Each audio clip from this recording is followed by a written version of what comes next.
Welcome, welcome, welcome. Come and sit by the fire. This is our Warhammer Fantasy 6th edition podcast where we take shelter from the wild ructions and day-to-day controversies of the modern gaming world to relax in our cozy, grognard space. I'm your host, Josh, and I'm joined by my good friend, Hugh, today. How are you going, G'day, mate? Josh. Very good, mate. Very glad to be here. Ready to talk some Cloak Choppa and Warhammer 6th Ed. I'm pretty amped for 6th Ed at this present moment because, as I was telling you just moments before you started the cast, I taught an old friend to play Warhammer 6th Ed just today. Oh, was it 6th Ed? Yeah, this is literally, you were about to tell the story. I'm like, I'm just going to hit record now before you tell me the story. So we can actually do it on there. Well, there's not that much to tell. He's never played any type of tabletop game Any? before. I've known him for a really long time. Tough. He's never, he's probably played like board games and stuff, of course. But so I started him with Warhammer 6th Ed, and I played 1250 points of my Skaven versus my Empire. So it's good. Oh, yeah. It's good fun. It was enough to learn with, but I tell you what, it takes a long time to explain every single thing. Oh, that's plenty, man. Because it's actually this is when I heard you just talking about this, I was like, oh, this is a cool conversation to have because I was doing a demo game. It was of the old world, but it's pretty much the same concept for demo games, really. Just a couple of weeks ago with my brother and my cousin, who had been playing a little, they've played in Warhammer and stuff, but they never really knew the rules and stuff. So they have a bit of an idea. But I feel it was best to just tear it back, and I actually went for 400-point armies. With interesting. Real small, yeah. Real small. That's not too bad a way of going about it. This time, I set up expectations that we were going to spend all afternoon. I was going to cook a barbie beforehand. We were going to take our time, and it was going to take sort of 5 hours, and it did. But I wanted him to. I see the appeal of doing 400-point lists, but I wanted it to feel a bit tactical. It depends on the person, I guess. But I knew that he's a really good chess player. We've played a bit of chess before. He's much better than me. And so I knew he'd have a bit of a tactical mind to it, I guess, and enjoy the narratives of it. So I wanted quite a few different unit types rather than it just be sort of push my block at your block kind of thing.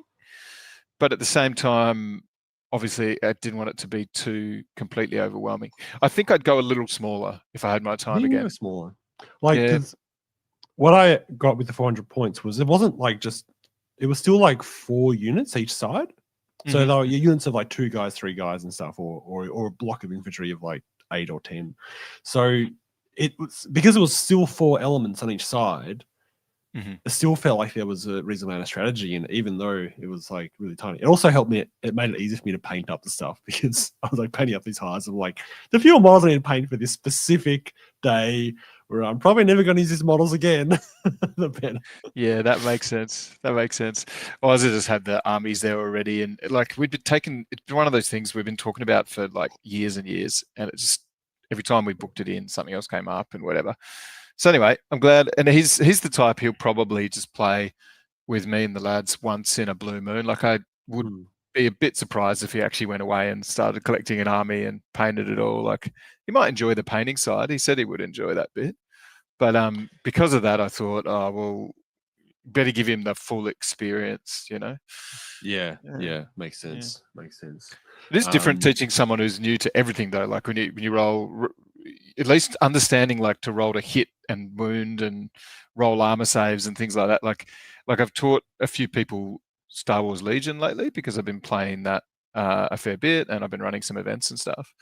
And everyone I've taught in that has played heaps of other war games in the past, and it's a completely different pace and the way that you can set it because they just understand concepts like rolling dice and whose turns whose and even getting out a tape measure and things like that. There's a lot of little bits and pieces to that assumed knowledge that you don't necessarily realize is even there when someone's completely new to it. Yeah, that's why I was when you said he's never played any war game before. I was oh, okay, that's a big jump. And 6th Ed is complicated. It's a complicated game, but yeah, went in deep. Oh well, good time in terms of war games. Yeah, no, I agree. It's very retro, and some of the stuff that we take for granted. For instance, I imagine you we just went through this earlier today. The to hit table and the to wound table, they're very of their time. Being like, oh, so if you've both got 3, then it's 4+, and then if one person's got 4 and the other person's got 3, then that's 3+. But if you're one worse, that's and it actually walked out without actually showing them a table, which I did, just verbally say it. It sounds like just you're saying 100 numbers in quick succession, and they kind of like look at me like, what are you talking about? Like, he's a very clever guy. He got things quickly, but I feel like a lot of stuff was going over his head. And by the end of the game, when I'm going, roll 3 dice, falls to hit, falls to wound, like just trying to sort of churn through the last bit of the game, you can sort of start to see the eyes glaze over a bit, like not necessarily understanding what's going on. So you kind of need to add that bit of narrative as you go. And like, you can't make them look up every single rule. Like, you've got to tell them what their units do as you go. Otherwise, it'll just never end, Yeah. I mean, 5 hours in for any kind of activity that you're learning, that's pretty tough. Pretty tired at that point. So he did well though. It was fun. It was fun. Nice, cool. So what are we talking about today? So on today's, let's set up the structure of the podcast rather than just chatting. Thanks for that, dude. I mean, it sounds like you've posted a podcast before or something. You know what you had to signpost stuff. Been around the traps. So you have a we both will be there, but you're running it, a funny little event happening this weekend. So I mean, so in like 6 days time, I suppose 5 or 6 days time, called Cloak Choppa 2, which just to clarify, this is 6th edition event. So this is our little 6th ed spin-off episode, guys, that we're doing.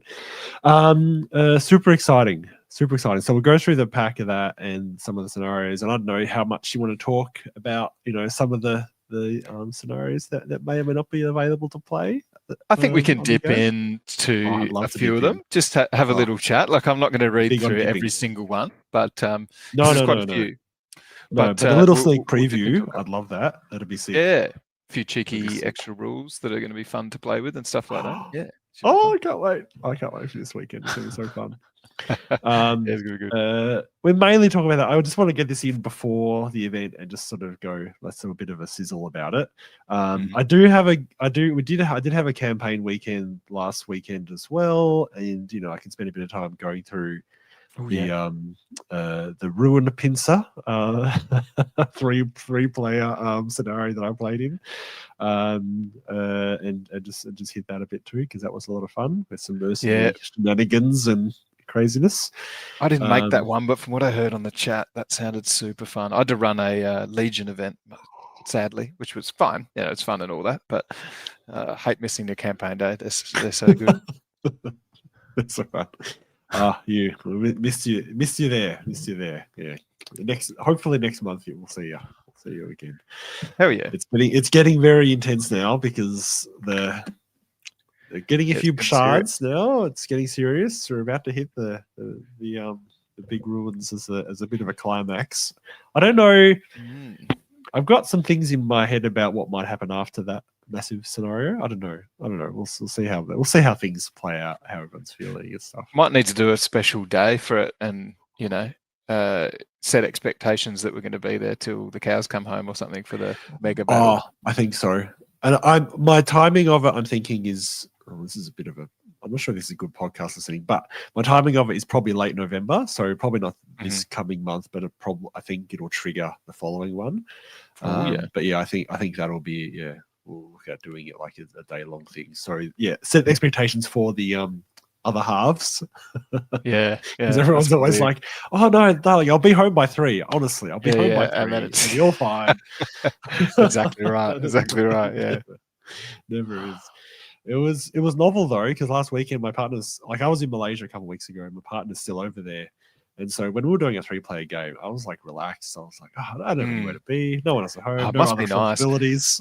So I at the moment, I'm running too many events and playing in too many others. Douglas, stop that.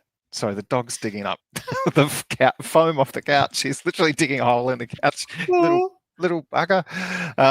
But yeah, my daughter is 2. This not the dog, an actual human. Bugger off. I'll throw my trophy at him. That'll learn him. But that's the dog, not the daughter. Okay, to be clear, my 2-year-old daughter, who is Thanks for currently in clarifying. bed, She's not digging up is- foam out of the couch at the moment. No, she's not. She's not digging a hole in the couch, and she's not getting trappies chucked at her. That's the dog. But what was I getting at? Oh yeah, I've got too much brownie point expenditure. I'm in too much deficit. Like as parents of the podcast, listening to the podcast will know this. It's every wargamer's sort of issue, is that you inevitably end up spending, like, a tournament is like the whole day, and then your partner's just kind of stuck with bubs or however many kids you have for the whole day, and sooner or later it starts to add up. So yeah, you do need to book your time in advance. Yes. Yeah. You really got to earn those hobby times and spend them very wisely. So I hope you've all got some brownie points to spend, so that you can come to Cloak and Chopper in 6 days' time on the 11th of October. Yep. Yeah.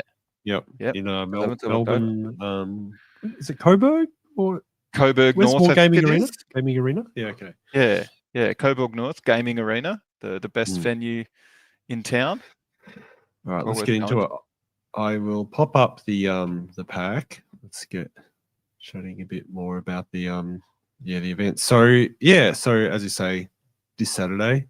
It's a one-dayer, isn't it? Yeah, it's just a Saturday. Yeah, just a one-dayer. So it'll be three games. The kids. And the sort of wacky, bizarre part about it, I suppose, the big draw card, is that it's good versus evil. So the prize is kind of like neither here nor there. You can probably skip over that. Yeah, so it's not really a individual event at all, but it's also not like a formal teams event where you have a set of team, like how there's competitive teams event stuff as well. It's actually kind of a mix. Actions almost, isn't it?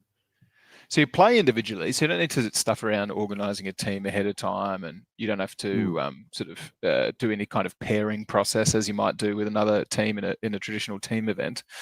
But you do get to have the fun of hanging out with your comrades. So there will be just two sides, good versus evil. If you're good, you'll only play against evil armies, basically, and if you're evil, you'll only play against good armies per se. But the neutral lists, which I've put perhaps some controversial armies into the neutral. It's controversial. I think it's controversial. That's just some people think wood elves are good guys. That's clearly lies.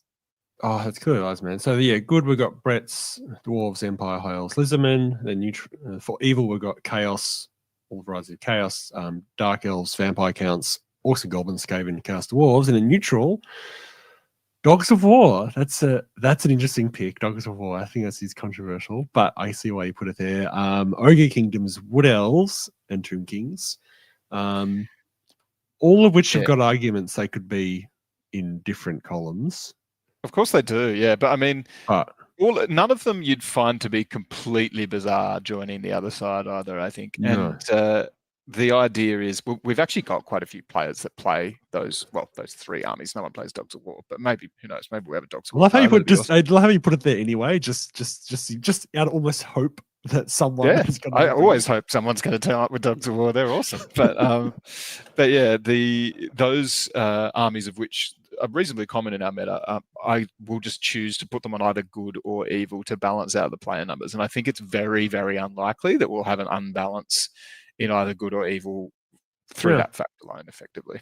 Yeah. So, your points when you win a game goes towards your total side points. So there'll just be a little accrual. I'm going to have it up on the screen where the total points for good and the total points for evil just slowly click up as the game results come in, and you'll see sort of who's winning the overall campaign, as it were. Yeah. Well, yeah, because I mean, just to clarify, like I probably didn't really specify this at the top. This is intended as a narrative teams event, basically. So the individual outcomes of your battles and stuff, like you're supposed to win, but it's not necessarily intended as the most competitive day out. The intention is about building a narrative and having good versus evil is a cool way of starting that and taking out the individual sort of I want to sort of win and be at the top. It just takes it out completely because it's all about how's my faction going? Exactly. Yeah, and in light of that, like there's a few ways to get points. There's obviously winning games, but you can also get campaign points in games. So campaign points are like sort of scenario points, if you like, that you might have in other events and things like that. But you can sort of count them towards your overall score for your faction, even when you lose a game. So it might not be that uncommon that you lose a game, but you end up still getting a couple of points for your side, which can be really useful. And yeah, it's meant to be sort of a fun narrative experience. I'm going to put lots of wacky, silly nonsense involved in the games. Like if one side's winning heavily, I've got a few tricks up my sleeve for the side that maybe isn't doing quite so well. Might find some miscellaneous troops turning up on the flank and things like that. So lots of wacky stuff going down just to sort of keep things a little equal. So you can't go in with like a super competitive mindset because you're just going to get you're going to miscast and get hit with a random, volcano shot or something like that, which is, the nature of Warhammer anyway, but more so.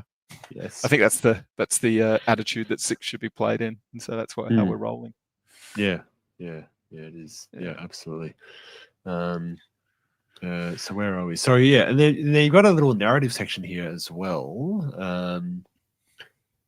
Yes. It's actually taking place on the island of Albion. Yes, we're playing in Albion. I've not added any narrative to the pack. Like I haven't written out. I totally missed why we're there. But yeah, I think I decided to make it Albion in part because there's already some existing narrative that people who haven't played, who like have been playing Warhammer forever, but maybe don't know all the lore and stuff. Most people are familiar with Albion existing, and every army has a narrative excuse for being there and things like that. So I kind of took a shortcut in a way by just saying, yeah, it's on Albion, guys. But we're going to do a little narrative read. So at the start of round 1, we've got a little read. And then at the start of round 2, we've got a little read, and the start of round 3. And the read will change a little bit based on whether good or evil are winning in rounds 2 and 3. And when I say read, I mean like a little funny script or whatever that's like a page or so long that different generals that have entered the event will be participating in like a war council sort of a affair. That's kind of what you should imagine in the narrative read, which should be fun. Cool. Going to inflict that on people. Interesting. Yep. Okay. Yeah, that sounds a lot of fun. Yeah. A little bit of public speaking. Never heard anyone, I guess. Well, a pretty small little group, and we'll just it'll be great. If anyone's not comfortable doing it, they don't have to. It's not literally every player. So a few of the more cocksure characters in the room, I'm sure, will step up and want to be the generals in the story. Yeah, and then I think once a couple of people done it, I think everyone else will get relax, and I think it'll be fun. It'll be fun. Yeah. So there's narrative reads, and then now. So what I was going to ask you, so you set it on Albion. Does that mean are you using many of the because obviously it's a whole campaign book in itself with all manner of campaign effects, weather effects. You got those casting guys whose name I'm not going too deep on the weather and stuff. All I did was I just said you can use the Albion, like you can take the units from the Albion book. Like you can use Fen Beasts and Truthsayers and what's the bad guy called? Dark Wizards or something, whatever the opposite of Truthsayers are. Whatever their names are. You can take those in your army if you want. As per the existing rules. But other than that, no, there's no Albion specific things. Well, there is and there isn't. So we'll get to scenarios in due course. But one of the quirks of this wacky event style is that rather than everyone playing the same scenario in a given round, you play the scenario at the table you're at. So each table has its own scenario that's specific to the table. So like if you rock up on the volcano table, chances are there's a volcano in the middle that's going to erupt every now and again and cause a bit of chaos. What? Yeah, there is in fact a volcano table. There is a volcano table. Revealing. Yeah. Oh my god. And there's there'll be specific scenarios that fit the table, not just from miscellaneous wacky terrain pieces, but also there's a completely different scenario per table. So if you finish your game and you want to try a completely different scenario, you can sort of scout out the other the tables and give something else a whirl for the following round. So how does that work then? How are you telling, like, how do people work out where they are each round, basically? Like, well, We'll do a random draw for round 1, and then round 2, I am going to allocate, similar to a normal event, basically. Like if you win your round 1, because you'll have an individual score, you'll still be allocated to another. Like if you win, you'll be allocated to a table with another person that won, if that makes sense. Okay. But just so that, like, if someone's won, mainly for round 3, right? If someone's won the previous 2 games, they're not playing someone who's lost their previous 2 games. And sort of, it's a bit of a stomp. I'm just trying to keep that the sort of preserve the fun factor of the slightly more competitive players playing one another a little more and that kind of thing. But I think in practice it will feel pretty similar to just being on a random table with a random opponent. Yeah. Wait, so does that mean, so if you're having draws then, does that mean that pair of players, they can still pick which table / scenario they would like to play on? You know what I mean? Or how does that work then? Yeah, people self-organize to find the table. So I'll give them an opponent, okay. and then they can just work out, they can just go on whatever table they want. So yeah, right. I think self-organizing will pretty much work it out. And if I'll do a bit of adjudicating at the start of the round. There's not that, it's not like it's a 100-person event. So it's not that hard to walk around. No. Just say, oh, guys, if you've already used that, if you've been on that table before, do you want to just swap with these guys over here or whatever? Just to make sure that people keep it fresh.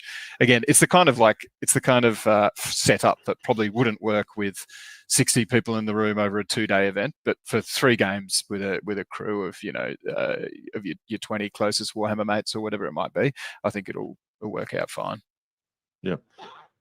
And I mean, I'm imagining the crowd, most of the people that are coming probably came to Cloak Choppa last year. They've, reasonably experienced in the game. More than likely, but even if you're new, everyone's pretty chill. And there'll be a couple of extra tables as well, probably more tables than pairs of players, if that makes sense. So there's plenty of opportunity. There'll be a couple of unused ones in any given round. So you can, check out some other cool tables if you want to give them a whirl. I think some will be more popular than others because they'll just look really cool and whatever. Yeah, nice. Yeah. That makes sense. That's exciting. Hold on, it's good. Yeah, should be good, man. So that's kind of the wackiness of the event, I suppose. But then to make it even more intriguing, we have a end there. army selection rule. It doesn't end there. End there. And certainly I was enjoying watching, so we were chatting with Ben, my regular co-host, because he was trying to make an army for this, and it sounded like it took him an entire afternoon to solve his puzzle. He's having quite confounded by it, which I was like, maybe it's because I've had a strangely similar concept. Strangely, I've been about a year building for, so a little bit of experience in it. I got to draw on your experience with the campaign that you've had a bit of time now to work out some things that work and some things that don't and things like that. So I'll be drawing on that in some of the scenarios as well. Like there'll be some wacky and weird ideas, but it should still feel mostly like relatively balanced scenarios because, you don't really, you still want to play a game. You don't want the scenario to play you, even though it's a bit of a narrative, fun kind of affair. And the same is true for when you're building your list. So to give a bit of flexibility to me in scenario creation and to make each game feel a little bit different, I've divided up your list into detachments. Yep. And this is copied pretty much from you. It's a little bit tweaked to give me more flexibility in scenario writing, which I'll get to in a bit. But basically, you have a battalion, which is like your core of your roster. You have a vanguard and a rear guard. And the battalion is 1250 points. The vanguard's 500 points, and the rear guard is also 500. So this is one variation from your campaign, is that I made the vanguard and the rear guard the same number of points. And the reason for that is I wanted to be able to do certain scenarios where like one player has their vanguard on the board and the other player has their rear guard, but they're playing with the same number of points. So, and it allows me to do some other cheeky little things.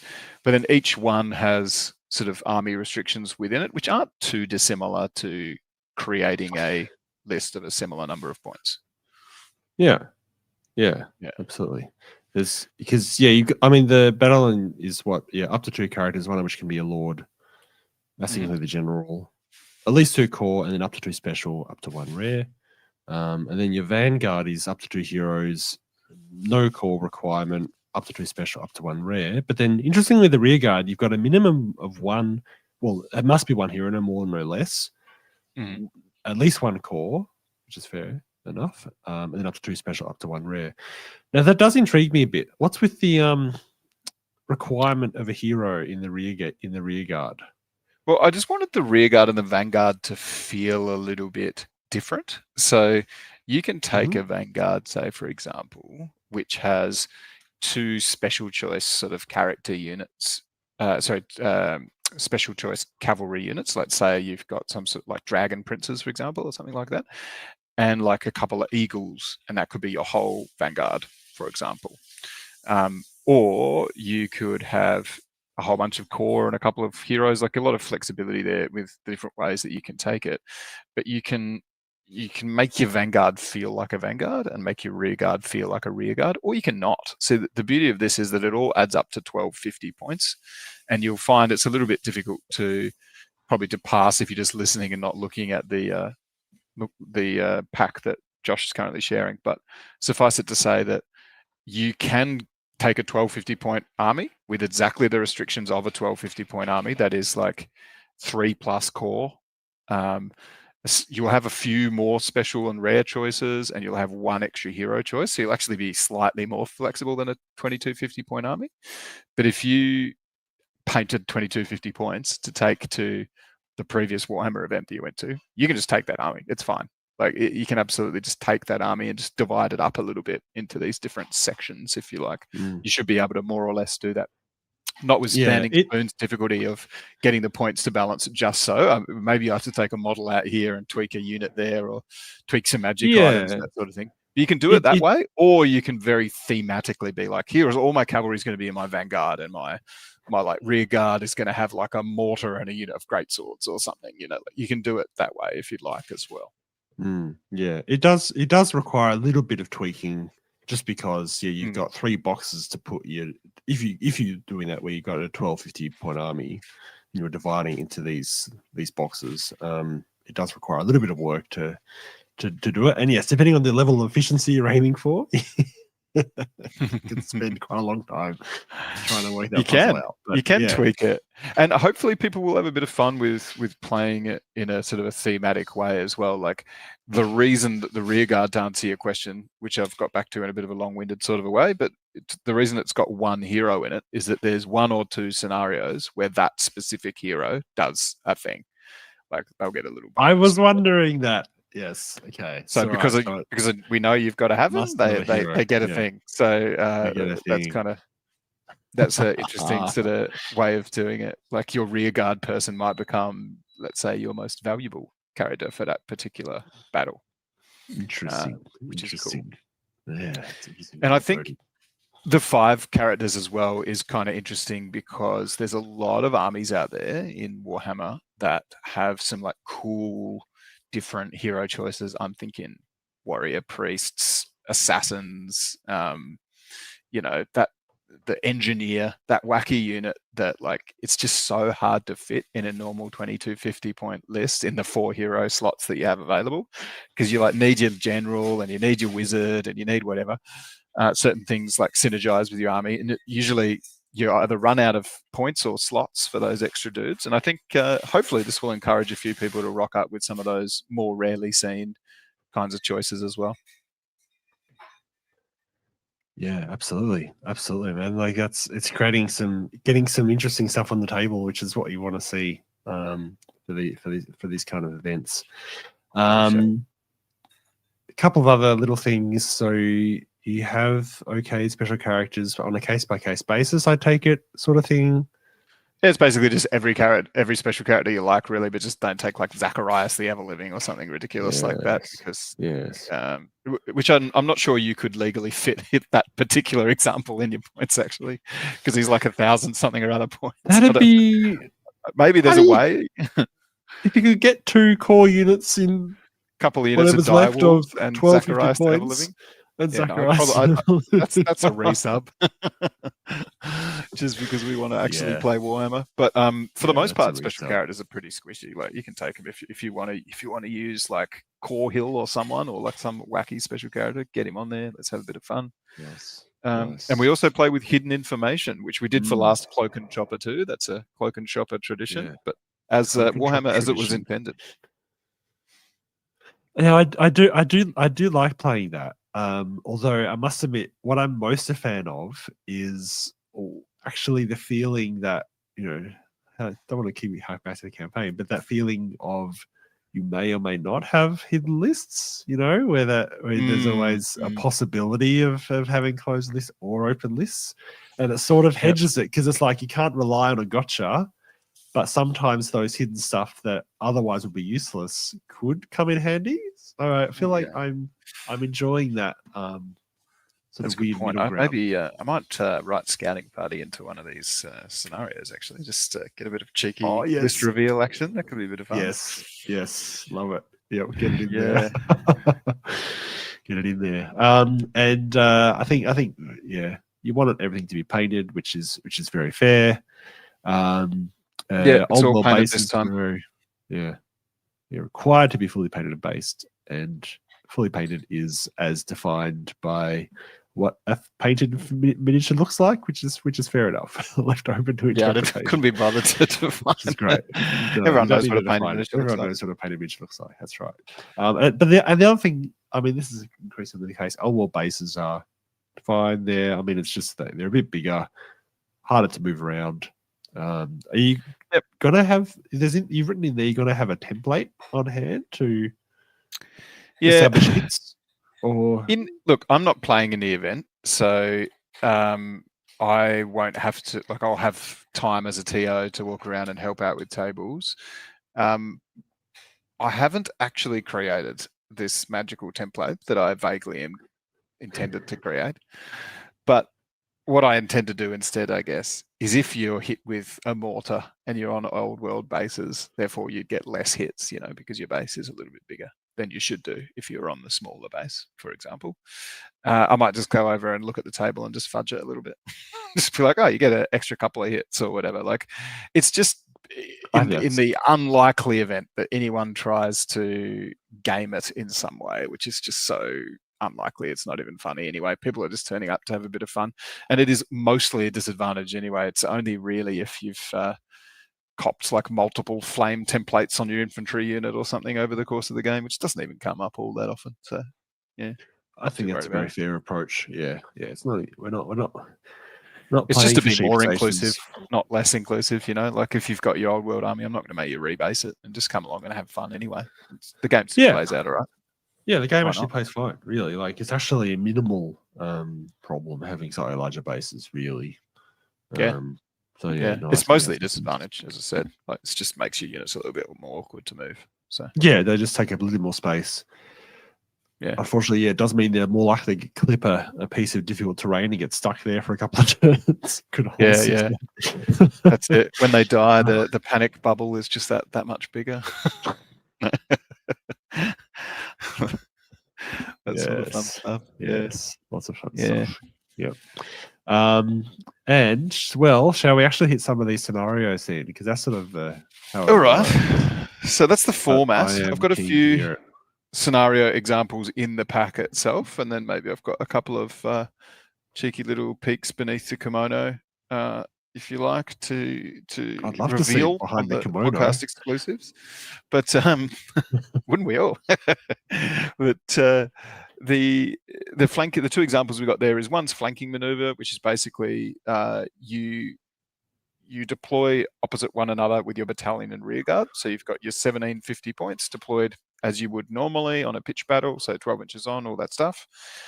And then the vanguard for both sides turns up at the start of turn 2. So I've used it's surprisingly hard to it's easier to describe this verbally than it is in text, as is often the way with rules. But basically, player A, so whoever goes first, their vanguard turns up on a randomly determined short table edge. So neither player knows which edge they're going to come onto at the start of turn 2. and then Yep. the other player, so whoever's going second, their Vanguard turns up on the opposite short table edge to whichever one the first player's turned up on, if that makes sense.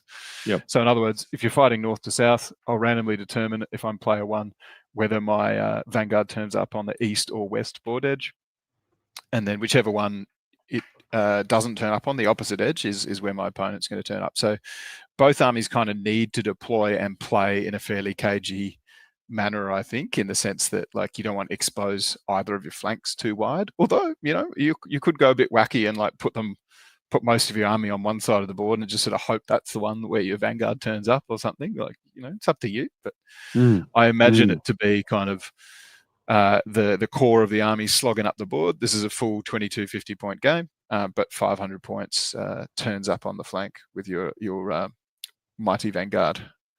Yeah. So which if you've themed them to be like Vanguard-y, they might be like, I'm imagining like cavalry models and things like that, but they don't have to be. They could be whatever. You could slog on some skellies on the flank or whatever floats your boat. Yeah, no, yeah, or just a whole bunch of peasants. Who knows?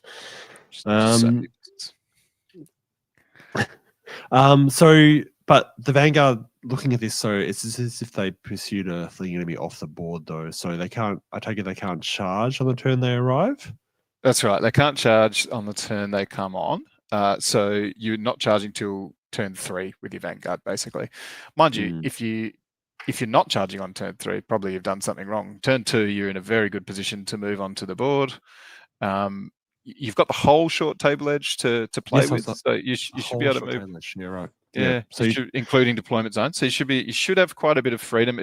I think it's quite hard to, in practice, especially in only a single turn, to like ambush the ambushes, if you like. Like, you know that you might know which side they're coming on, but it's difficult to pin them down. And because you don't know initially, like neither player knows which side they're going to turn up that first Vanguard force, you don't necessarily have a whole heap of planning that you're able to do. But they'll move on and then they'll be able to charge flanks. So you got to play smart. Yeah, no, that's a good point. Because I was wondering that. I was like, well, if they can't charge on that, you know, if they had a restricted movement onto the board, they'd be a little bit vulnerable if someone is set up to then charge them. But you're right, if they've got the entire short table edge, then that gives you the freedom to play around that a bit and set up a good charge in turn 3. That's it. It's only 500 points. Yeah. It's probably only 4 or 5 units, so you should have enough room. Like you can also have 2 characters, so you can even have a couple of powerful cavalry characters or something as your Vanguard if you wanted to, or whatever. You should have plenty of room. Anyway, that's that. There's also a couple of like wacky ways of getting extra campaign points, which there will be in lots of different scenarios. So Head of the Snake. Head of the Snake, 1 campaign point if the enemy general has been removed as a casualty, but not if they're fleeing. So basically, if you kill them, either in combat or shoot them or whatever, you can claim the head and bring them back to your barracks. You get your campaign point for that. And you also have Protect the Pay Chest, which is a campaign point at the end of the battle if the hero from the opponent's rear guard has been removed as a casualty in close combat. So it has been destroyed by a pursuing enemy or is fleeing. So basically, the idea is the rear guard is like your pay chest guy who's got your your necromantic juice vendor or whatever you like, whatever you makes thematic sense for your army. But the rear guard guy is the one who's got the goodies that your army wants, or some sort of valuable artifact, as you like. And so if they are killed in close combat or been destroyed by a pursuing enemy or fleeing. So in other words, not if they're shot off, but if you are engaging with them. Oh, right. The idea is they drop whatever valuable thing they have, like they've dropped their treasure chest or something, because if they ran away, or obviously if you kill them, you can take it off them or what have you. Then you get their campaign point for that as well. Okay, but you've also got because I love just diving into these. You've also got or is fleeing. So if he was to hypothetically fail a panic check and flee off the board, does that still count? It does, because I didn't want the opponent to not get a campaign point because your guys panicked off. And also, the idea is they've dropped the pay chest wherever it was in the dirt, and bug it off rather than trying to carry it. If they're panicked and they're freaking out, they're not bringing their big heavy chest of gold, and so they've just buggered off the board, and then you've managed to go collect that with your scouts or whatever it is. Fair enough. Yeah, so that's it. That last sentence is probably not relevant because you've got a minimum of 1 hero in the rear guard now, right? Yeah. So yeah, whoops. I can't not not go choose back to and bring a delete hero that, in the but I rear didn't. guard anymore. Oh well, if they chose not to, they're already cheating. So that's right. That's right. They I chose not to deploy it. I obviously wrote that flanking maneuver before I decided to make that little tweak, but in any case, it's superfluous text. It's 6th edition. There's superfluous text all throughout the rulebook, so get used to it. There is. It's all about the rules as intended rather than as written. That's exactly how we roll. Play 6. It's the only way, because God knows how to work it out as they're written some of the time. But yeah. All right, another wacky scenario example. That's it. Yep. Let's go to Kraken. The Kraken attacks. The Kraken attacks. Okay, so for this one, we have a beautiful miniature, which is in fact like a big Kraken, and there's like an ice world terrain at GA. So I've got a specific board in mind for this one. I wanted to give an example of the actual board. There's like an ice world with like a bit of water and like a bunch of ice shards and that sort of thing, and there is a big old Kraken with some tentacles and the whole works, right? So the Kraken is actually going to sit in kind of the center of one flank of the board and be not just a terrain piece, but also like a little interactive bit of terrain as well. So both players deploy their battalion and vanguard as per the standard deployment. So in this one, you have, rather than starting with your battalion and rear guard on the table, you get a battalion and vanguard in this particular example. And then after deployment of scouts, but before turn 1, each player alternates making a vanguard move with each unit in their vanguard. It's exactly as per a normal move, except they cannot march or charge. So vanguard's actually like a rule in other editions of the game. So all I'm really doing is explaining what vanguard is. Probably a lot of players will be familiar with it. But 8th ed, the old world, they've got vanguard. Yes, but that's not in 6th ed at all, is it? Like, so it's not in 6th ed. I'm pretty sure. I can't recall it being in 6th ed anyway. I don't think it is. But in any case, you can't march or charge, but you can do a normal move. And if you do, you don't get to charge turn 1. I added that in because I think that's something that Vanguard should have. I think some editions of the game it doesn't, but you don't want to be charged turn 1 by a vanguarding unit. I don't think that's particularly fun. No, you're right. No, I believe 8th ed. Don't think the old world has that rule, but I know that 8th ed, that was the case. If you vanguard, you couldn't charge. I think it's as you say, a very important balancing actually, especially for movement 8 or 9 cav that could literally then just be moving 24 inches across the board or 27 inches across the board in one turn. Exactly. It doesn't, they can still move super far and get into a good position, but no one really likes being charged by a close combat unit. Especially if you're a dwarf or something, I think that's a bit of a feels bad. So and then you rid the seas of the mighty beast is our campaign point. So if you inflict 8 or more wounds on the Kraken, it's worth 1 campaign point, and destroying it is worth an additional campaign point. So the Kraken has its own rules, and I haven't added them in here because I wanted to keep them a bit of a cheeky secret for the actual board. But suffice it to say that you can attack the terrain piece directly, a bit like you can charge it or you can shoot it and that sort of thing. The head of the Kraken, that is, and you can inflict wounds on it. And so if you do 8 wounds to it, you get a campaign point, and if you destroy it, you get another one.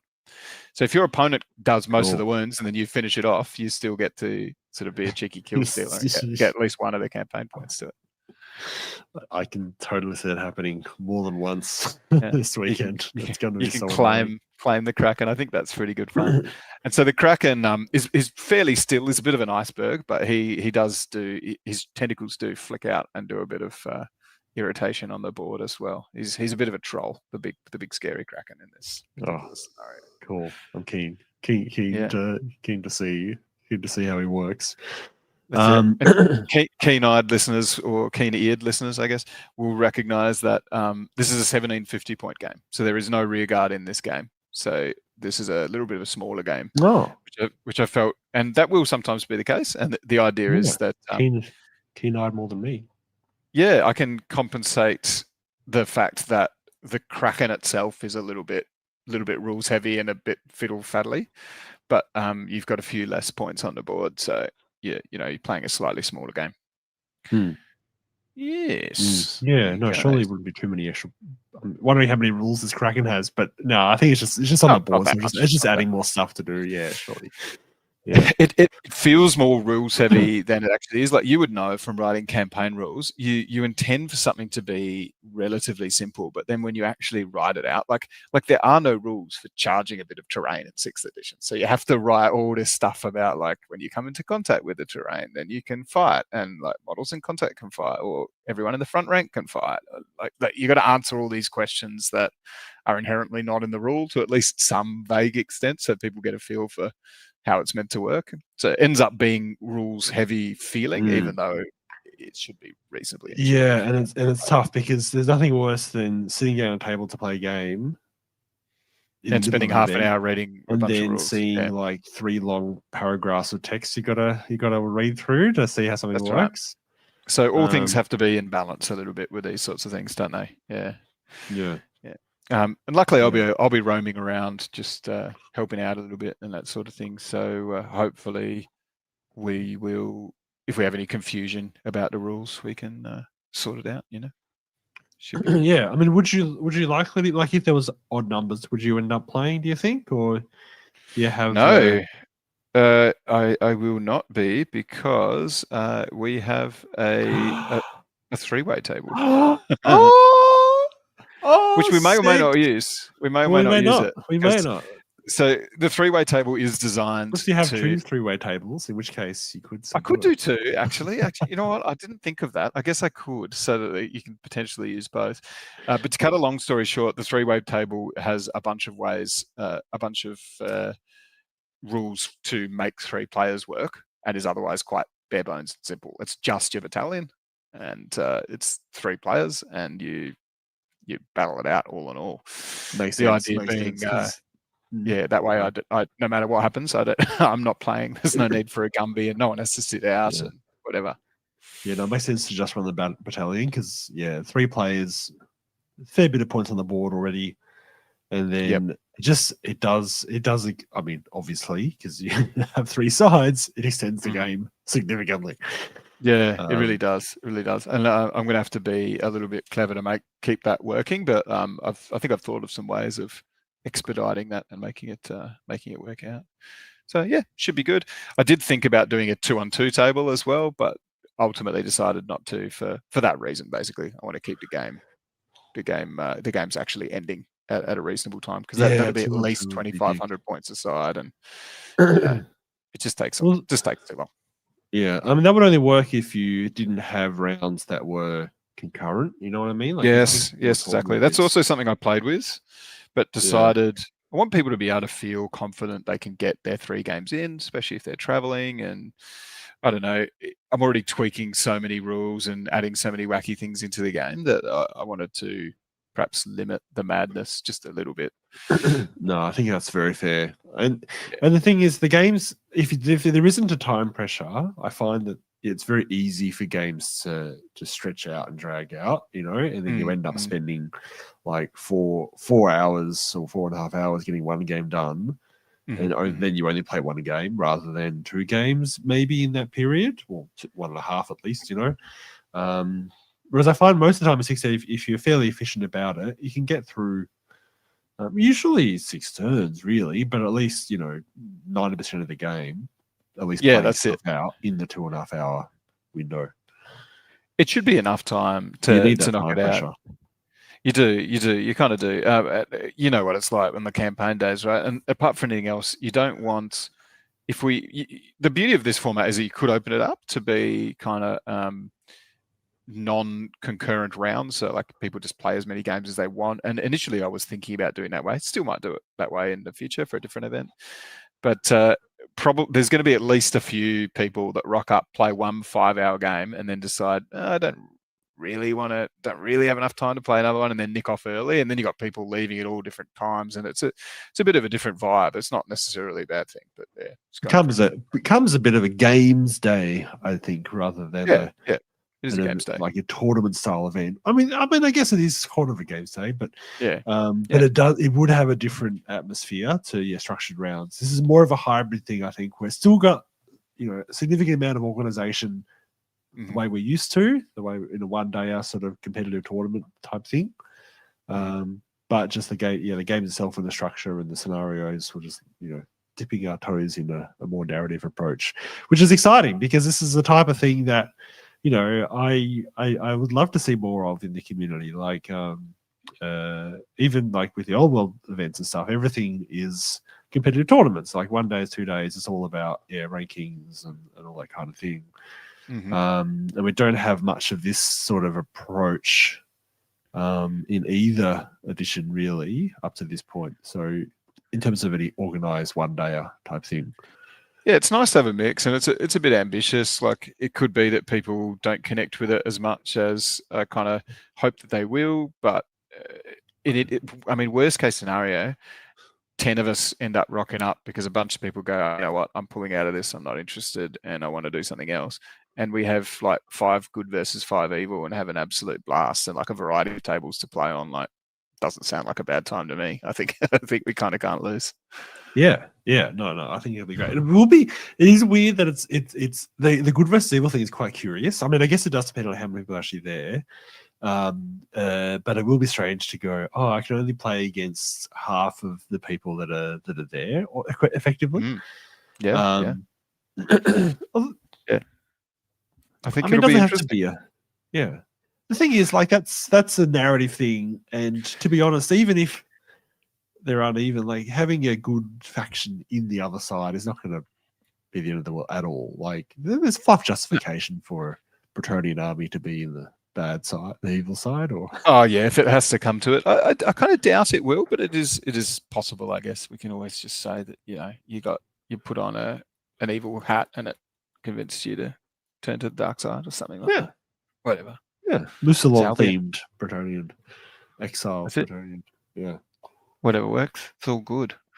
Yeah. So that's the ambitious Cloak and Chopper event. I think it'll be pretty good fun. We've got a couple of other cheeky rules flying around that do all kinds of wacky stuff. We've got an exploding volcano on one table, as I already alluded to. There's a magic monolith on one table. Which monolith. We found. A magic monolith in there. Super excited. Yep. So magic will be particularly wacky in that game, I think. It'll be fun. How phallic is the monolith? How sexually inappropriate? Because apparently that's what we're all about here on this podcast. Is ridiculous. Whatever you want to read into it, mate. I mean, if it floats your boat, then yes, it's erect monolith ready to rumble. It's magical and erect. Okay. Yeah, there's some good ones. There's also a Truthsayer versus. Now, what the hell is that bad guy called? Somebody tell us in the chat if you know. What's the bad guy from Albion called? Truthsayer versus Dark Masters or Shadow Friends or something like that. Whatever his name is. Anyway, it's annoying me. Yeah. Now both of us can't think of it.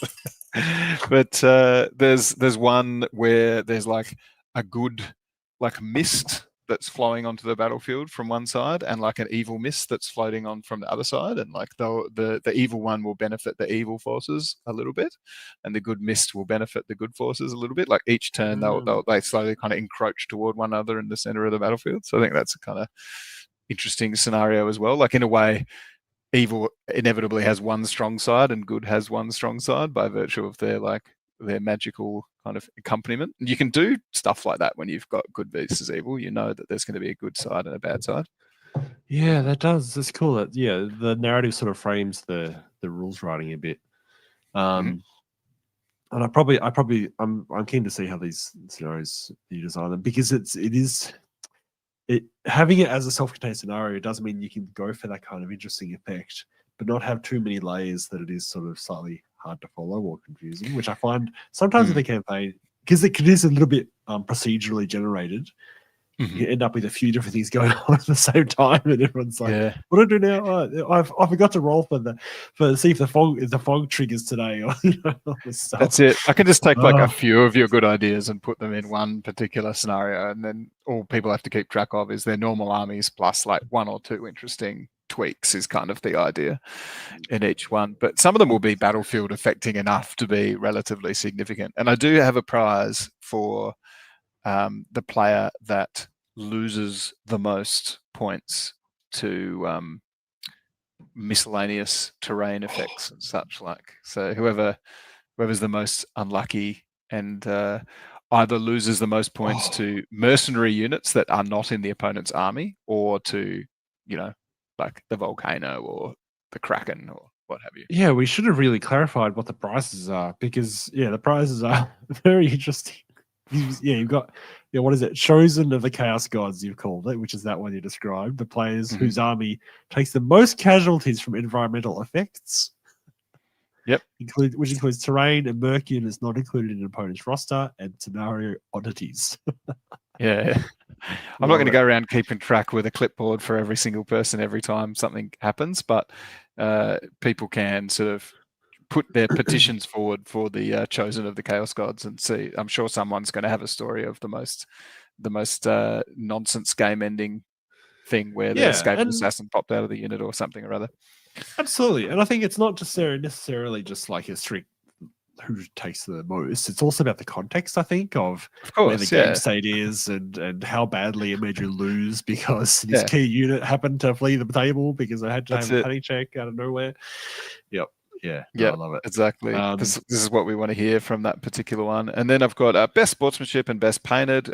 So we've got a painting judge for best painted. Best sportsmanship will be player voted. Nice.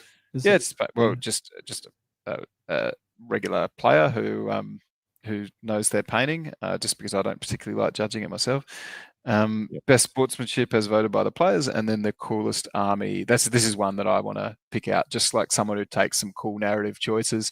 Likely, whoever wins the coolest army will have like named all their units and like had a bit of fun with the list building and the narrative side of things. I think that's likely who's going to win that one. Yeah, cool. Yeah, just a little incentive to have a crack. Yeah, love to see that. That's cool. Cool. That's really exciting. That's really exciting. So that's this weekend's in 6 days or so. So anyone's in local to here to Coburg, or within a reasonable drive to Coburg in Melbourne. I mean, it's. I think lists were due like yesterday or something, but does it really matter if someone wants to sign up at this point? No, I don't care. Just send me your list. It doesn't matter via email. Some of the players who have signed up haven't sent a list yet. So if you haven't, get it in. If you're listening to this, as a reminder, probably you've thought of it by now since we've been talking about it the entire cast. But maybe send your list in. I'm not too bothered. People are a bit late with the list.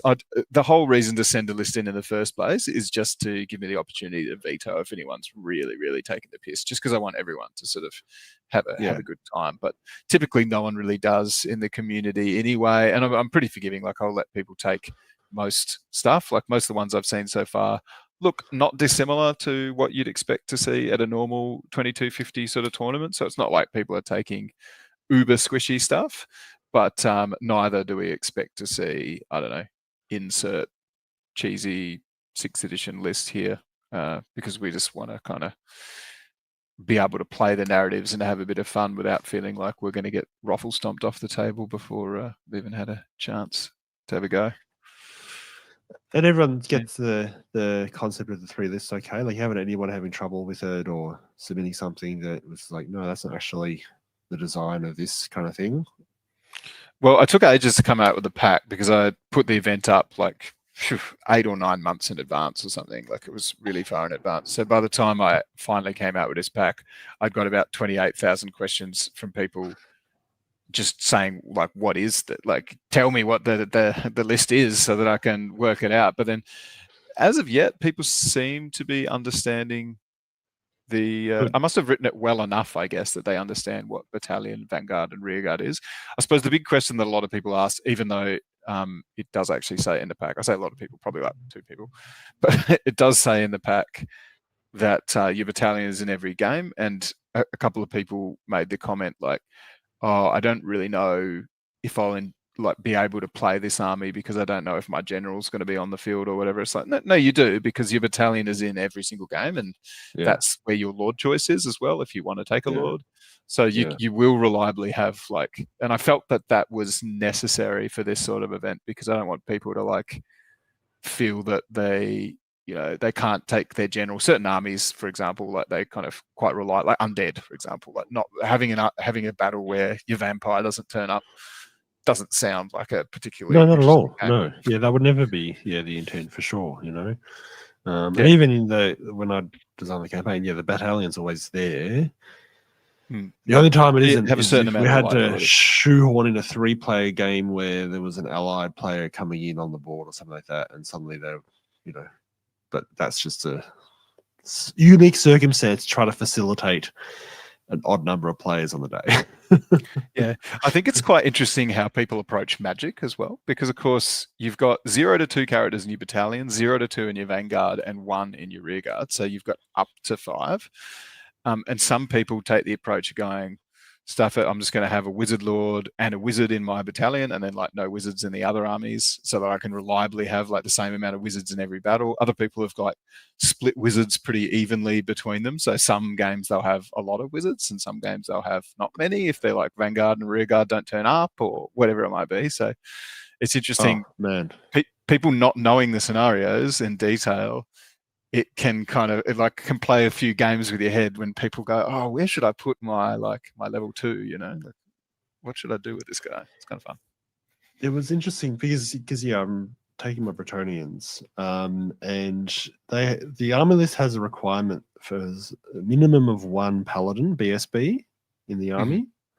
So actually, that's a good point. Thanks for making that, because what we didn't say, and I think it says it somewhere in the pack, hopefully clearly enough, I'm not entirely sure, but restrictions like that apply to your whole army apply to the whole list. So you do still need to take your minimum paladin across the whole 2250 points, but it's not like you need to have 1 in the vanguard and the rearguard and the battalion, because that would be okay. All right, that's more forgiving, because I thought it had to be in the battalion to be considered always in the army kind of thing. Good point. That's not how I intended it to be. Although honestly, I don't think it's going to make a huge difference for people. But yeah, if you took it in the vanguard, then it's still in the army. Oh, okay, yeah, cool. Well, yeah. So when I was building it in my head, I was like, okay, it's got to be in the battalion. So I'm going to have a fighting lord and my BSB in the battalion. Okay, so I guess I'll have my magic in the other lists, because I can't fit a damsel in the battalion. That's funny. I'll have to have another look at the pack and give it another pass just to understand how I wrote that. See if you've sort of done some creative interpreting there, or if I've just not defined it very well. Could be a bit of both. I'm not sure. I don't remember it being mentioned in the pack. I was actually just following how I structured it in the campaign. I don't remember. So I've said other 6th ed army restrictions are enforced as per the relevant 6th ed army books, e.g. 0 to 1 unit limits in brackets. So like what with the following special rules applied. So what I didn't say is this applies to your whole 2250 points combined. So it's not like you can, what I meant is, and I didn't explain it well in hindsight, I might have to have a tweak of that later on, but there are some like units that are 0 to 1 in armies. That's a little bit more common than the prerequisite, like in the paladin example. But you don't have 0 to 1 in your rearguard, 0 to 1 in your vanguard, 0 to 1 in your battalion, because then effectively you've got a 2250 point army that has 0 to 3 of the unit that's meant to be restricted as per the rules. So all of those sorts of things apply army wide. Yeah, okay. Yeah, that makes sense for sure. Yeah. Otherwise, it'd be slightly broken. Cool. So you want to tell us about what awesome business you've been up to in your campaign, or do you want to tell us about your Cloak Choppa list? What are you bringing? I starts you that not on notice. You're taking Bretonians. You're taking a bunch of knights, a couple of damsels. There you go. That's the list as well. It's just so ridiculous. Yeah, errantry list. You've got a rear guard of like frothing. Well, it was so ridiculous because the errantry list has got it's got a bunch of different core options, but then it says only knights errant count towards the minimum core requirements. So, which meant I was then locked into having his knights in my rear guard, which is hilarious. Yeah, that is funny. So I ended up having more peasants in my vanguard than anything. But yeah, it's basically taking up the baggage train and just looking after the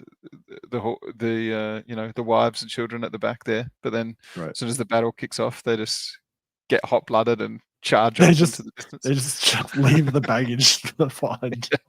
Yeah. Oh, I can't wait.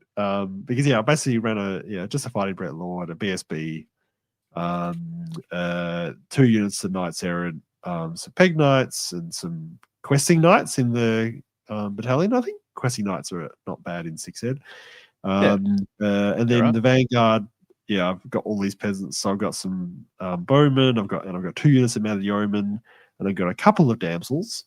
And then in my rear guard, I've got a single damsel with a scroll, 2, I think, and then another bus of errants and 1 other unit of yeomen too. So yeah, that's pretty. I mean, it's to the theme of a errantry war list, really. Yeah, I haven't done it since CanCon a couple of years ago, so it will be fun to have them running around, failing impetuous tests and doing ridiculous stuff. Well, that's a good example of how it can be interesting the way magic ends up getting distributed. So if you play a game where you've got your battalion and rear guard, you've basically got a scroll caddy, and that's your only magic. Whereas if you play the full 2250 where you have both rear guard and vanguard on the board, then you've got quite a decent amount of magic. You've got 3 wizards, like you're quite magic heavy at that point. But if you play the 3-way one or something, you're going in magic free, baby. I've got no magic. No magic at all. No, not even magic resistance. I got nothing. Absolutely nothing, just man. Balls deep. And if someone else took a wizard lord in their battalion, that'd look quite funny. Someone did. Those cheeky elves or vampires and stuff. Elves. Yeah. For shizzle. I think I probably set that. I wouldn't surprise me if someone from the campaign was doing that by any chance, because the campaign itself being very magic heavy. I'd probably been contributing to that, running the bloody Cult of Slanesh with all these wizards. Which then has had knock-on effects where people have tended to take also more magic to sort of have more magic defense and also sort of participate in arms race. Yeah. And it does become a bit of an arms race. But it's just funny how the meta, you can just have subtle knock-on effects like that. But yes, I will quickly go through a fun game. I did refer to this briefly in the stream last week on Fanatics, but I'd be keen to go through this a bit more in depth because it was sort of funny. So this is the 3-way battle between me and Will and Ash. So Will was the Wood Elves, Ash was running Dwarves, and I was running the Cult of Slanesh. Cult of Slanesh, baby. And this was, I think, so it was, Will explored this blighted tile because we want to get more shards. We want to get shards so we can try to take down the ruins of Monte Castello that's becoming ever more blighted by the month. Ash was running as the defender, and I actually just chose to interfere. And then we rolled up the interception game, which is sort of like, so it's a scenario I designed myself where it's sort of like an ambush that hasn't quite got there in time, where you've got the attacking army that's being intercepted sort of in a triangle occupying the central part of the board. And then normally if it's a 2-player game, the defender is in 2 corners on the same long edge of the board, essentially. So they're kind of trying to come around the sides. And the rules, and the intention is a bit of a breakthrough thing where the attacking army, the one that's being intercepted, wants to try to break through, and so they get victory points for moving models off the board, or getting to that long side where the defender is trying to stop them. In the 1v1v1 version, the Ruined Pincer, me as the interceptor, the interferer, I take one of those corners, and then Ash the defender has the other corner, and then it's a bit of a melee. So Will in the center with the Wood Elves, he gets his whole army, so the 2,550 points or so, being the battalion vanguard rear guard, and then me and Ash had just rear guards and battalions. Oh no, sorry, the vanguards and the battalions. I tried to make it a bit smaller because the way the deployment zones worked out, I felt like the attacking army, so Will's army, the centaur, was a bit more exposed to both of the other armies, so it could end up being a bit of a sandwich. Because it's hard, I can't really playtest these 3-way scenarios, man. I don't know if it's you've hard thought about to, it, but because you only have so many opportunities, don't you? It's really just, I'm like, I'm just gonna deduce, and I've had a fair bit of experience now in designing these things, and so like this is not something I would have attempted years ago when I first ran the slow grow, and I was sort of never done it before, but my sense was, it needed to have a bigger army so that we could be competitive. And in practice, how it worked out was, so I'll move on here. So so there we go. So that's me in the foreground in that corner, the pink guys. Then we've got Will sort of in this triangle, occupying the center and the opposite long table edge, and then in the far corner we got Ash with his dwarves, with his war machines pointing directly across to me, which is great. That looks like the hill's got a dangerous boner as well. I mean, sorry, a monolith. It's got a monolith on it there, which is no doubt a chaotic, corrupted monolith. Yes. There was a couple of monoliths that got spawned. Yes, very chaotic, very, very evil as such. But the cadence of this game really was, because there's 2 elves on the board that don't like each other.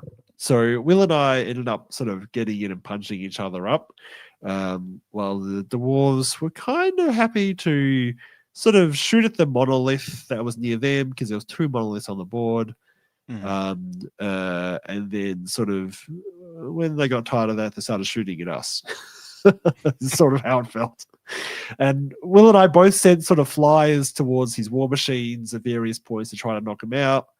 But neither of us really coordinated it, and each time we went nearby, like the organ gun just like blasted, like the harpies got blasted off, various stuff that went near his army blasted. So it ended up being very much a hand-to-hand combat between the Dark Elves and the Wood Elves.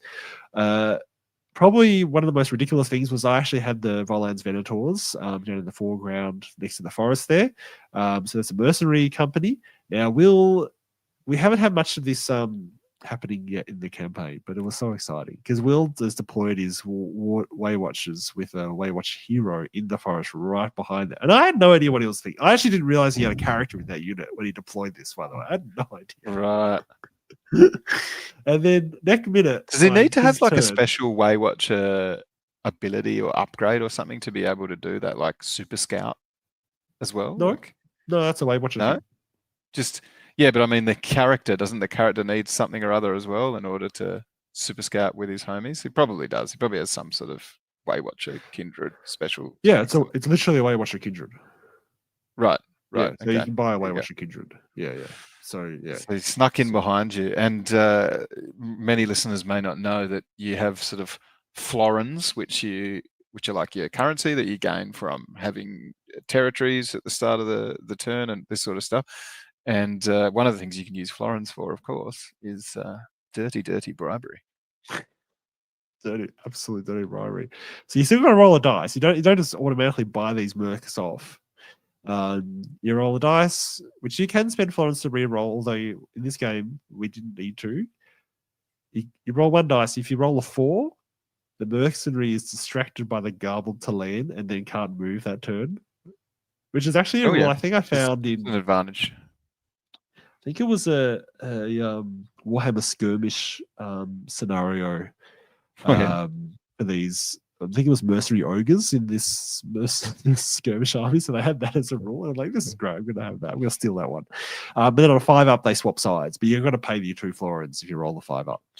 And he does. The key bit, I guess, from what we were talking about earlier, is it needs to be a character that's quite near to the unit in order to do it, which is why this sneaky Way Watcher was particularly clever. Yeah. Because obviously it's pretty hard to get a character in behind enemy lines to actually bribe. But those Venators look like they're in a pretty precarious position if they were to decide to charge your army up the butt. Yeah. Yeah, absolutely. Given that they're your mates, like I don't blame you for putting them there. But when then that character comes out of nowhere with the cashola, and all of a sudden you're looking a bit vulnerable. Absolutely. Because they've got to be within 6 inches unengaged, and the mercenary needs to be unengaged as well. So yeah, no, the cashola's coming out. So yeah, Will rolls a 5-up. I think that's him. And then you get a reform. So he has actually, I think he's repositioned them there.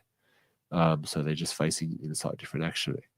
Now, because I had, so I'll rewind that. In that Dark Riders, I had a sorceress going just nearby as well. So when just behind the tree there on the behind the tree side. There. So in my turn, in my movement phase, I go, I'm going to get those back. I'm going to get the bad boys back again. So I go and roll I think I roll a 6, and I pay my 2 florins, and then they reform back to face the Waywatchers. That's hilarious. So you counter-bribed him. Counter-bribed them. And then, before I can do anything else, his turn, he does it again. he rolls a 5, and they turn it, and they reform again. Wow. Damn it. Like, no one had bribed mercenaries. I was surprised. This didn't happen till I think the first time was when I ambushed Travis in our makeup game back in like July or something. So 9 months into the campaign. This rule's been sitting there, barely used. Yeah. And then I think the following month he stole Will's Lost Legion. That's why they're not on the board here, because Travis stole them. And then next month Will and I are doing this. This is the whole point of this is supposed to be what the mercenaries were, because I actually, during the campaign, they were getting really sticky. Like, especially Will had those pike block. I've had the halflings literally since after the first game or something. Like, I've had them you've had those lumpen troops fighting cocks. Fighting cocks, yeah. You still got them. I mean, those and Travis had Bertrand's Brigands as well. Those being long range shooting type guys, I think it does protect them a bit. Although in this situation, you've got scouts like Waywatchers, nothing can save them. Especially, well, I mean, I did deploy them right next to a forest, so I guess I can't completely blame them. But I wouldn't have seen it coming. I'd love to see more of this. So they got turned 3 times. While that was going on, probably Will and I were sort of dancing around each other, shooting each other. I got the Mountain Demonettes into some Glade Guard and managed to kill them despite a decent standard shoot. We had some horrors come onto the board. There they are. They made my repeated crossbowmen flee. Those horrors were a bit annoying. But probably the key combat for us was actually between my Devoted and the Cold Ones versus his Eternal Guard. And I managed to titillate and delude to bring them towards my Devoted so I could open up a flank charge for the Cold Ones. The Cold Ones have been doing pretty well since I put a BSB in there with a Hydra Banner that gives them an extra attack on the first round of combat, which I'm pretty pleased with since I changed. How does one titillate a Cold One anyway? The Cold Ones weren't...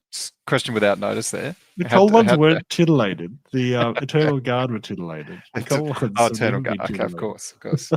Maybe they just were attracted to the Cold Ones, because of the influence of Slaanesh, obviously. Absolutely. Yeah, absolutely. Look at those cold, slithery scales. Just can't resist. But yeah, I actually completely disrupting your flow with my oh, you man.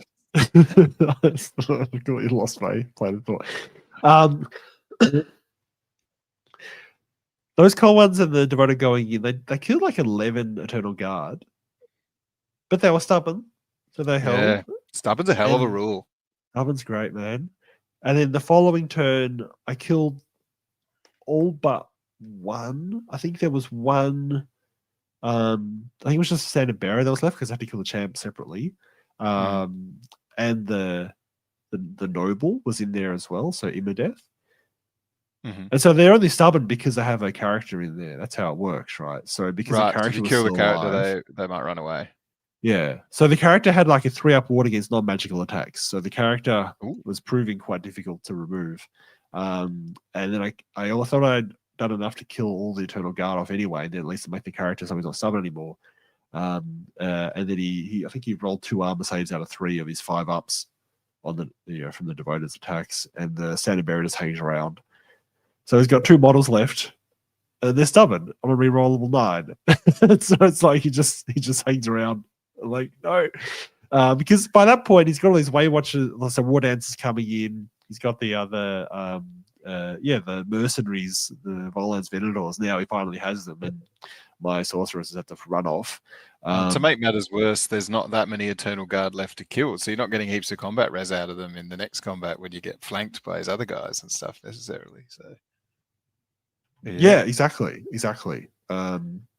So it ended up being I didn't have much chance in the end, having all those guys coming in the rear. I was left down to the BSB was by himself really, and he ended up breaking and running. Didn't get run down, so he's being chased by Will's BSB on foot, and then next minute we're both taken off by the cannon and the organ gun in the rear guard. Oh no! I could see the cannon, the organ gun in the background there, just ready to suddenly just plink, take them off. Like after this heroic massive combat, all these different characters and units coming in, with rear charges, flank charges, and then it's just unceremoniously taken off by Dwarven artillery. Just smoke you. Just don't care at all. What an epic battle! It was an epic battle, and I mean, so the interesting thing was, like, Ash probably had, like, the Dwarf player probably had the most stuff still on the board. I don't really have a photo of the end, unfortunately. But he probably still had the most stuff on the board. But the way I've structured the victory points for 3-player games is you just get victory points for what you kill. You don't get victory points for what's still alive. Mm. Therefore, encouraging everyone to go in and try to do as much killing as they can, rather than sitting back and just watching the other 2 armies battle it out. And then that makes sense, especially in a 3-player game. Yeah.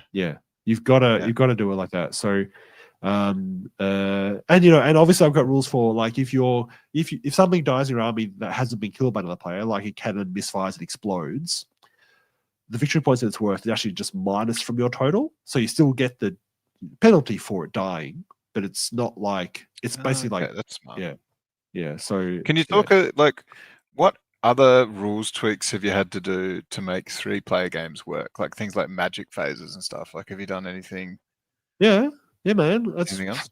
I'm reading my upload, dude. I'm asking you for the purpose that we're on a podcast right now, so I'm asking you, and also because I've actually never played I have read through the rules, but I've never actually played a 3-player game yet in a campaign. I've not been on.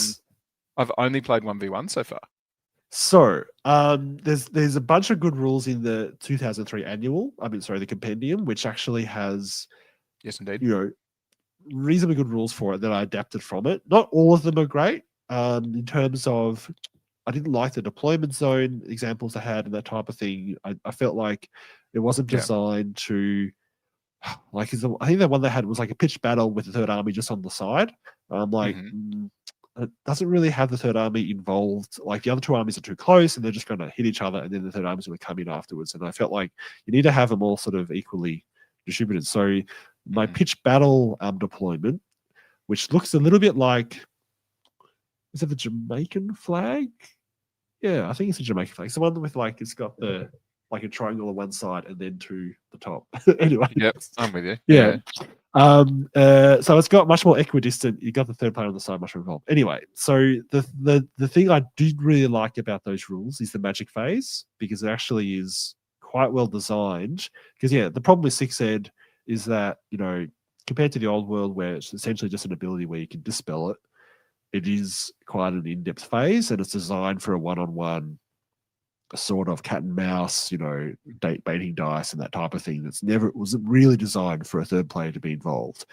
But the adaptation that, having played 2 3-player games now, actually works beautifully is you've got one player who there's a magic turn is both the opponents generate 1 less dice than normal. So rather than having 2 base, you get 1 base, then plus your your wizards. So each player still has a good amount of dice, but a little bit less than normal, as a balancing thing. And then each dispelling player, it for choosing whether or not you dispel and how many dice you want to dispel, it depends on the effect of the spell. So if it's a spell that targets one player, like a magic missile, only that player can choose to dispel it, and they choose what dice and just openly do it like it's normal.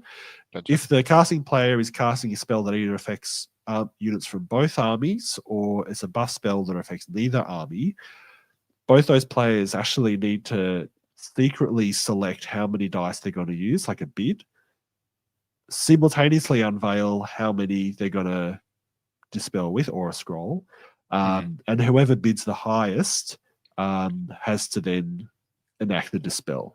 So they roll their dice. The other player doesn't. You lose their dice. They underbid. They keep the dice. And a dispel scroll trumps dice. If players bid the same amount, I can't actually remember if players bid the same. I think they might roll off, and then they just use the dice.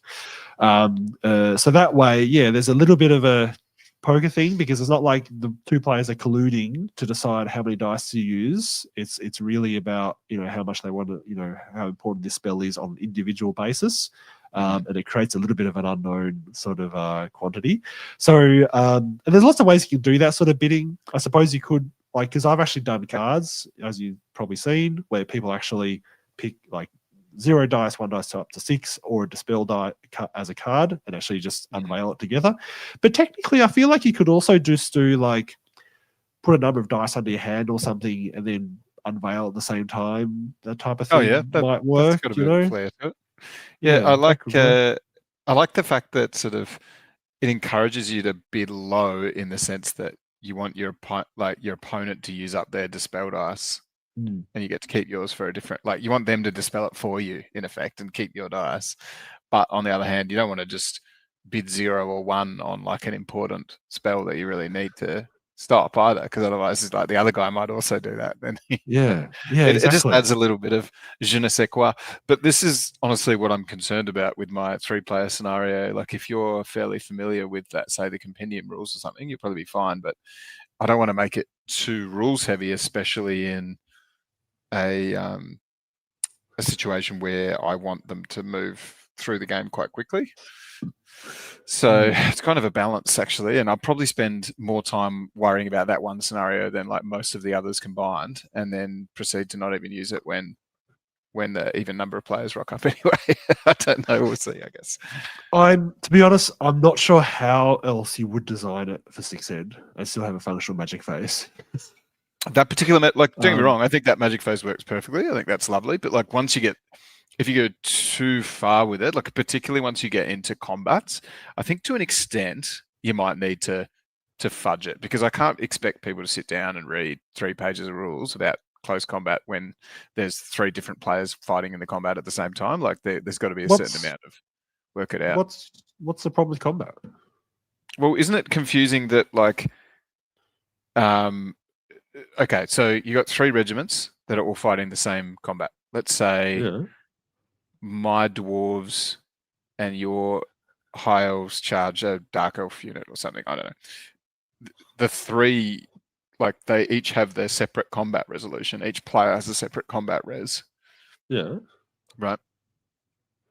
And aren't there like all sorts of weird scenarios that could potentially come up? Now I'm having trouble thinking of one off the top of my head. But the fact that you've got 3 different combat resolutions, I suppose you just ultimately get one winner, don't you? But that's how I design it. So one winner and 2 losers. Then they each take a break check, and then you choose which one being to the difference, or you can only pursue the one that you're in contact with. Say, like if we're sandwiching a unit, and I've got a unit, you've got a unit, and some other player has a unit in the middle, and my unit wins, if I'm not in contact with your unit at all, perhaps I couldn't pursue it, if you know what I mean. I could only pursue the unit that I'm in base to base with, potentially, because otherwise it could get a bit weird. There's stuff like that. Well, it's just all I've got is, if a losing party flees, a winning party may only pursue if it is no longer in base contact with any other combatant. So I feel like that covers most of those situations. It probably does in practice. I think you could construct. I mean, that's kind of my point, I guess, is that you can be quite lightweight with it, because you can go super deep and explain rules for every single imaginable niche case scenario that gets a little bit weird. But there's no point in doing that, as I said. I haven't encountered too many like that's the only rule I've got is just break test is the highest wins, everyone else loses, and their break test modifier is based on the difference between their score and the winner. And then whoever flees can only be pursued if they're not in contact with a combatant anymore, which I feel like does cover that scenario that you outlined, because you're still in base contact with someone who hasn't fled, so you can't pursue, right? All right, it's a little bit difficult to describe, but if you imagine like 3 squares next to one another, if the square on the right wins, right, and then the middle square and the left square, like if you imagine 3 squares in a row, difficult to explain in audio format, but you got 3 squares. There's one unit's getting sandwiched, basically. Your rightmost square one wins. If the other 2 squares flee, the rightmost square pursuing the leftmost square is weird, because it was never in contact with it. And if it rolls like the same number, like does it catch it? It could be like 5 inches apart at the time of pursuing and things like that. Like, would you just be able to work it out? Yeah, probably just work it out. But like, it does create a few odd situations where like maybe units sort of teleport around, or maybe they do some things that are a bit counterintuitive, you know? Yeah, I guess you could put a rule saying they have to be in base contact with the unit they're going to pursue, which totally would be efficient. But that brings me to a question of, is that covered in the base rules anyway? Because you can have that in a 2-player game if you have enough of a, like, if you got stringing along multiple combats. You need to have 4 units. In that example, you need like 4 squares, basically. I know it's hypothetical. It's a weird one. I don't think it is covered in the rules, by the way. I don't, or at least if it is, I don't know how it works. Who cares? I feel like I feel like that's so. You could write, as you say, you could write a lot of rules to cover lots of different situations, and most of the time, this intention is just for funsies. So I think just like ask your TO is probably the fastest, funnest way to do it at like a campaign / tournament / narrative event. It's nice to have a GM style just to make a ruling. The other rule you need in the combat phase, though, is that during each combat phase, only combats that involve at least one of the active players' units are fought. I feel like that's important, rather than rolling through every combat every player turn. Yes, that's a good point. Yep. So if my unit's fighting your unit in our mate's turn, we don't roll that combat out unless one of their units is involved as well. Yep.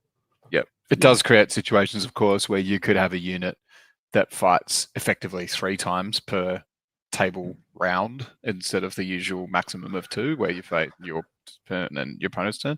But I don't think that matters too much. No, I mean, I guess if that was to happen, though, I think all 3 players would be involved in that combat for that to happen. Yeah, they would. Yeah. I guess that would be distributed really easily. Then finally, shooting phase, you can just shoot into combats that don't involve your unit. Yeah, and you randomize. You got to have that. You got to have that. It's the Skaven rule. Too late. It's not that hard to work out the randomization anyway. It's a bit of fun. Yeah. But, just creates some fun bloodthirsty moments there, I reckon, with the dark elves shooting into the combat with a wood elf and a dwarf, or whatever the armies may be. It's just good fun. Only Skaven armies ever get to shoot into combat, so it's just nice to have the opportunity to just blast some combats and just distribute the hits and go, what am I killing today? Amen. Yeah, good times. So final little bit of hobby I've been doing. I've been trying to crack through these guys. This is to get ready for next weekend. I've been painting these guys pretty much non-stop for the last 2 days. Good effort. I'm getting there. I've got the basing done this afternoon. It's still drying in that photo. Just a bit of Mod Podge with my dirt that I use. And I've got 2 units of mounted yeomen, but I found that suddenly I was like, I need a 3rd unit. I'm going to get a 3rd unit. And I've got 7 questing knights. I was like, I need an 8th. I can't do that. Nice. And then who thought I've got 20 I've got 24 Knights Errant painted. 24. You needed Never more? in my life did I think I would need to be painting more. Suddenly I found myself painting 3 more. I'm like, well, this So never you got ends. 27 Knight Errant total in the list, do you? I didn't bother to 27. count them, but there you go. That's a lot of errant It adds up. 90s. It adds up. Yeah. Errant's You got a everywhere. lot. Actually, you got a lot of hooves in your list, like even by Bretonnian standards, with the triple yeoman and the Knights Errant. They're like all Yeoman cheaper running knights. everywhere. Yeah. Yep. It's going to be interesting. Yeah. That's going to be. Yeah. There'll probably be some The scenarios. games will that be you're over pretty quick. Yeah. The games will be. Not much staying power. I'm just thinking up some very defensive scenarios as we speak, just to make sure that your army can have a really hard time on it. Yeah, just absolutely just ruin me. Yep. Yeah. I'm keen for it. Just absolutely punish me for taking too many horses. Actually, I wish I had a couple of fen deserve it. beasts or something. I should get you to bring a couple of miscellaneous, because you've collected so many, not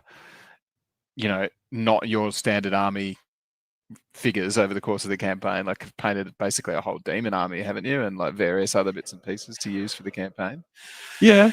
I've painted a lot of demon. I've got a bunch of NPCs, but like I've got a wyvern and a dragon, but I haven't actually painted them. I've undercoated them, but they're not painted. I kind of want to. I wish I had a couple of fen beasts. As a matter of fact, I think that'd be fun to have some fen beasts appearing out of some swamps and stuff. If anyone has any fen beasts and you're coming along to Cloak and Chopper, bring them along, and I'll just come up with some rules for them on the fly to just pop out of a swamp here or there just for funsies, or just take deploy them in front of Josh's Knights Errant. That's right. Exactly right. No, I think it'll be a lot of fun, man. Looking forward to it. Looking forward to seeing you on the table again. Yeah, absolutely. I'm also keen just to be playing some Bretonians in 6th ed, because it's been quite a while now that I've been playing the cult. So it'd be good just to get some hooviness happening. Good to win some games again. Shut up. So annoying. Bretonians, man. It'll be good. Yeah. Yep. Awesome. I think it's going to be fun. Don't win too hard, or else you that's not narrative. You'll get in trouble with the TO if you win. Get in trouble. Hard. Yeah, I'll be. Yeah. You'll have a great time. I think it'll be fun. And we'll see if we can get any cheeky new players into the game. Wouldn't count on it being 6th edition and all. I wouldn't expect to attract a lot of newbies. But tell you what, the Legion events have been getting a lot of new players in. It's been quite interesting. So if you've got a mate, by all means, bring them along. To Legions or to Cloak and Chopper? Well, either, I guess. But Cloak and Chopper being a 6th edition event, I just imagine it attracts less people to the ancient rule set. But despite the fact that, as we talked about at the start of the cast, I did in fact teach a mate the 6th edition. I was thinking that. I'm like, man, yeah, you spent a whole afternoon teaching you do how to play.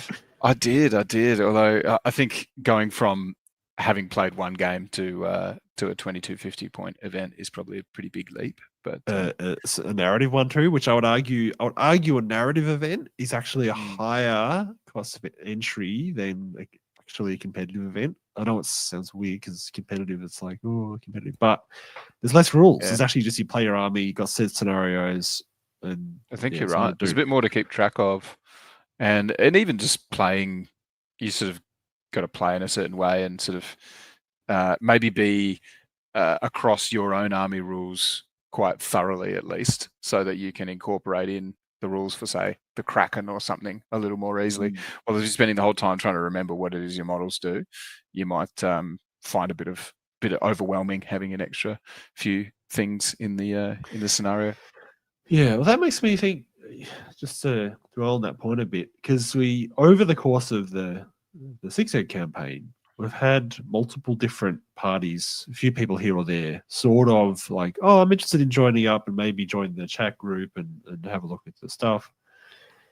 But they don't really follow through. And I feel like it's because the campaign's very deep. There's a lot going on as an extra level on top of just six ed, and six ed's already a big rule set as it is. And I feel like as much as these the core group that we've got is really good and settled and knows how to play and all that kind of thing. I think having any other new players come in, it's quite the it's pretty daunting. I suppose quite the barrier, unfortunately. I don't know what I'm going to do about that. I'm just sort of going, I guess I'm acknowledging that.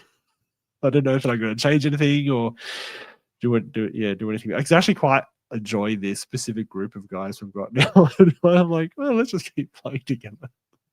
Yeah, sometimes it can't always be all about attracting new players. Sometimes you got to sort of feed the grognards too, and just get some of us franchise players that want to play with a scouting table and a sabotage table and a events table and a weather table and a whatever else before you even start the game. I think there's a niche for that too, and that's okay. Nothing wrong with that. But for this particular event, of course, we're trying to strike a bit of a balance where it's a normal game and it's got one or two wacky things going on. That's kind of what I'm trying to hit for it. And there's enough extra wackiness with just army construction and stuff before the thing that it should feel like a pretty different kind of experience. So give it a whirl. Yeah, cool. Makes sense. All right. Well, I think I might wrap things up unless you've got anything else you want to particularly talk about. No, mate, that sounds good. Let's wrap it up, and hopefully we'll see you guys across the table to play some hams again soon. Yeah. Thanks, everyone, for listening to another Six Ed Fanatics episode, number 6. I don't know. Will we do one post-cloak? I don't know. Maybe we'll have a look at games. I don't know. See how I feel. Feel like it? Maybe. If you enjoy our ramblings, I'd love a 5-star review on your podcast software of choice, or if you're watching YouTube, please hit the like, subscribe buttons, and click the bell to be notified of our latest videos. And feel free to join. There's an old world for the next Patreon. That's more for the old world. There's a nice little chat group going on there. But if you want to join in, you're free to do so. But until next time, thanks for listening to another episode of the Six Ed Fanatics. Thanks, Hugh. Big guys. Thanks, Josh. Bye.